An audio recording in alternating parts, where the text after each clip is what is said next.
sa mga Pilipino. Sa gitna ng yaman, langis at tradisyon ng Saudi Arabia, sino ang una nilang nilalapitan pagdating sa mga bagay na personal at sensitibo?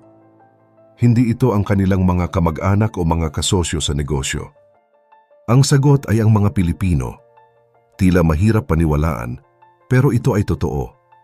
Sa oras ng kagipitan, sa mga pagkakataong kailangan nila ng tiwala na mas matibay pa sa bakal, ang pinipili nila ay hindi ang pinakamayayaman kundi ang mga manggagawang Pilipino.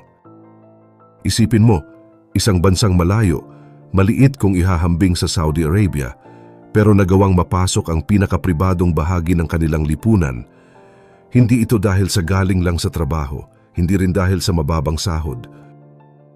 Ang dahilan ay mas malalim. Nandyan ang malasakit, ang tapat na pag-aalaga at ang kakayahang magsilbi